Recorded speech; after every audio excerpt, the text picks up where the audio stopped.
Kabar ini, kabar terkabar. Seperti tadi disampaikan Pak Menkes, pinter, tapi nggak sehat mau apa?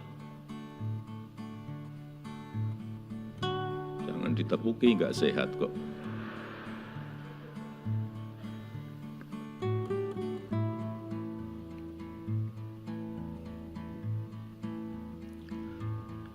Bismillahirrahmanirrahim. Assalamualaikum warahmatullahi wabarakatuh. Selamat pagi, salam sejahtera bagi kita semuanya. Shalom, Om Swastiastu, Namo Buddhaya, salam kebajikan. Yang saya hormati Menteri Kesehatan, Pak Menteri Sekretaris Kabinet, Pak Menpan RB, yang saya hormati pimpinan Komisi 9 DPR RI yang hadir,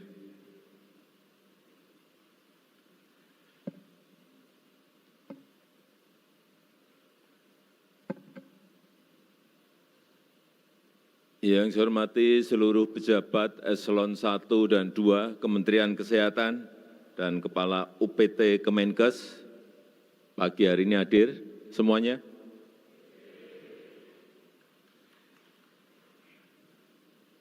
Yang mana?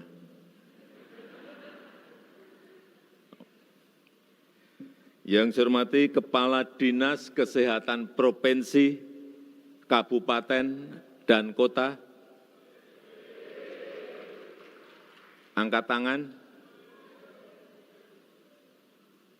Banyak. Yang saya hormati seluruh Direktur Rumah Sakit Daerah, Kepala Bapeda Provinsi, Kabupaten, dan Kota dari seluruh tanah air Indonesia.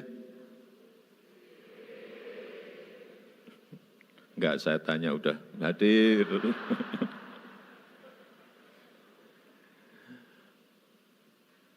Pimpinan lembaga-lembaga internasional yang juga hadir pada pagi hari ini, para peserta Rakernas Kesehatan Nasional, hadirin dan undangan yang berbahagia. Saya sudah sering menyampaikan dan bolak-balik saya sampaikan terus bahwa negara kita ini memiliki kesempatan, memiliki peluang untuk menjadi negara maju. Diprediksi dengan hitung-hitungan, diprediksi dengan kalkulasi-kalkulasi baik GDP, baik income per kapitanya, dihitung. Peluangnya besar kita akan menjadi negara maju. Oleh sebab itu, 15-20 tahun ke depan ini menjadi sebuah periode yang krusial. Karena puncak bonus demografi itu berada di tahun 2030-an. Semuanya harus mengerti dulu masalah ini. Puncak bonus demografi itu ada di tahun-tahun 2030-an. Dan 68% dari penduduk kita berada di usia produktif. Ini kesempatan besar, dan peluang itu biasanya hanya terjadi sekali dalam peradaban sebuah negara. Tidak muncul 2 kali, apalagi 3 kali. Kalau kita bisa menggunakan peluang ini, kita akan melesat masuk ke negara maju. Tapi kalau tidak, mohon maaf, negara-negara di Amerika Latin, itu tahun 50, tahun 60, tahun 70 sudah menjadi negara berkembang. Tetapi karena tidak bisa menggunakan peluang yang ada, sampai saat ini juga tetap menjadi negara berkembang. Ini tidak boleh terjadi dengan negara kita Indonesia. Setuju? Dan kesehatan menjadi hal yang sangat penting. Kunci. Sangat fundamental. Seperti tadi disampaikan Pak Menkes, pinter, tapi enggak sehat mau apa? Jangan ditepuki, enggak sehat kok. Dan Bapak Ibu semuanya yang hadir pagi hari ini memiliki peran yang sangat signifikan untuk mencapai sebuah masyarakat yang sehat bagi Indonesia maju, bagi Indonesia emas. Dan peluang itu jangan dibiarkan hilang sia-sia. Karena kita tahu kita masih punya PR besar. Stunting. Ya, sudah turun. Dari 10 tahun yang lalu 37,6. Turun kemarin akhir tahun di 21,5%. Sudah turun hampir separuh. Tapi harusnya kita mencapai paling tidak tahun ini 14%. Tapi saya hitung-hitung ternyata juga enggak mudah. Tapi enggak tahu kalau dalam kesempatan setahun ini bisa kita capai 14%. Karena ini pekerjaan yang harus terintegrasi.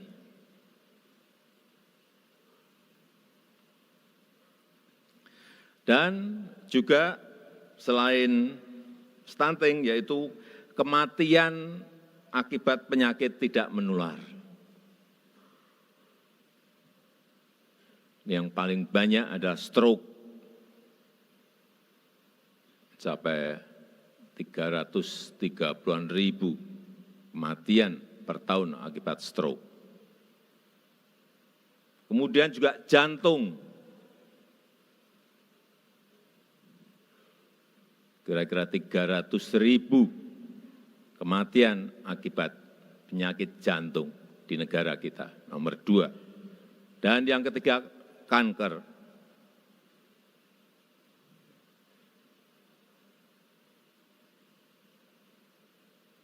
Inilah pekerjaan besar kita.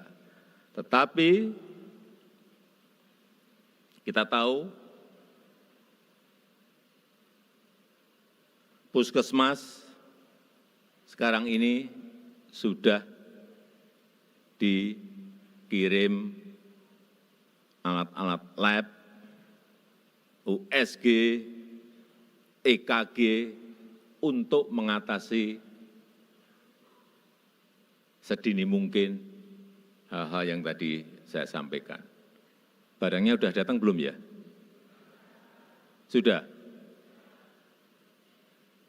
USG, EKG, sudah. Kemudian juga di RSUD Kabupaten dan Kota. Saya sekarang setiap ke daerah, secara sampling saya langsung masuk ke rumah sakit. Bukan karena sakit. Masuk ke RSUD. Masuk ke rumah sakit milik pemerintah pusat, pemerintah provinsi, RSUD milik kabupaten dan kota, masuk. Saya hanya ingin memastikan bahwa ada kesiapan dari rumah sakit daerah, rumah sakit yang ada di daerah, untuk menerima yang namanya CT scan, mamogram, CAT lab. Beberapa yang saya masuk, barangnya sudah ada di sana. Tapi saya lihat ruangannya kadang-kadang belum mendukung. Alatnya puluhan miliar, ruangannya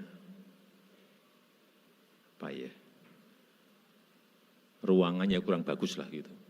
Mestinya ruangannya bagus karena alatnya super bagus, super modern.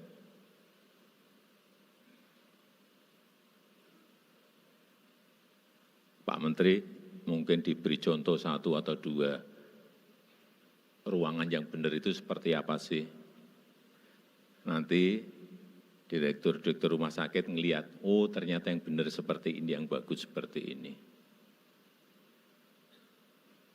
Dan juga RSUD di provinsi yang saya lihat juga sudah dikirim Linax, MRI,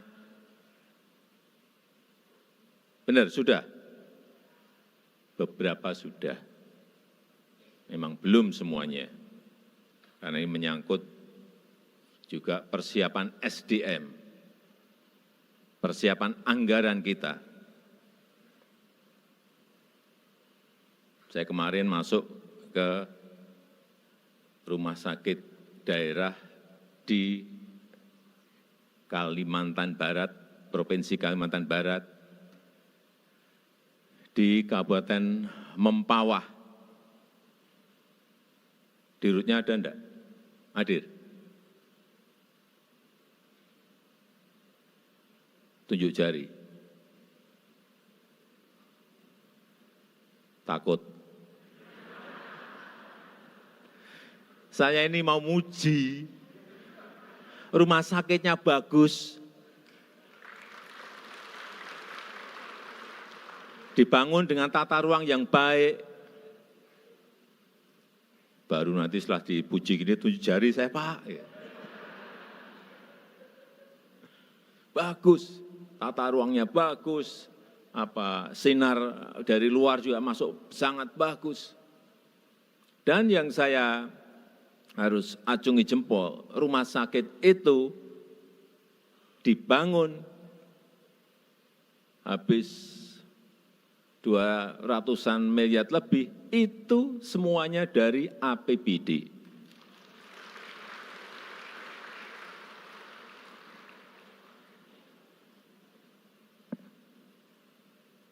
Rumah sakitnya kalau enggak keliru, rumah sakit Rubini.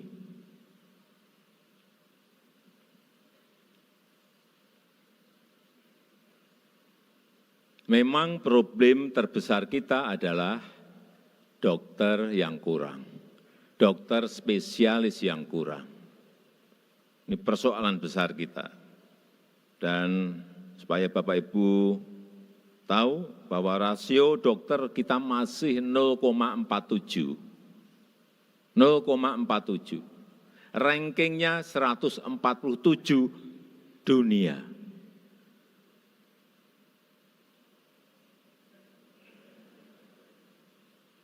Rankingnya seperti itu, kita harus tahu.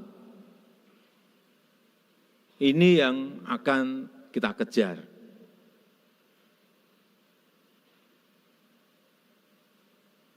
Oleh sebab itu perlu yang namanya rencana pembangunan jangka panjang, rencana pembangunan jangka menengah di bidang kesehatan. Kenapa Bapeda kita hadirkan? Supaya ini nanti sambung semuanya. Ada rencana pembangunan jangka panjang, rencana pembangunan jangka menengah, ada rencana induk kesehatan, sambung nanti sampai ke daerah, semuanya sambung. Jangan sampai pusat ke utara, daerah ke selatan. Udah, itu yang perlu saya tekankan pada pagi hari ini.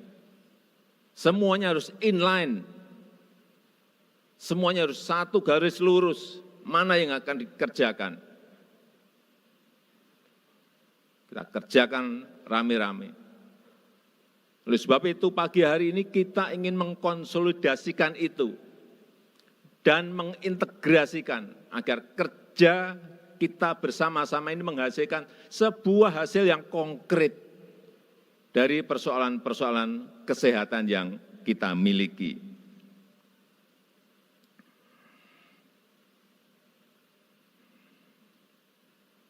Rencana induk bidang kesehatan akan selesai kapan, Pak Menkes?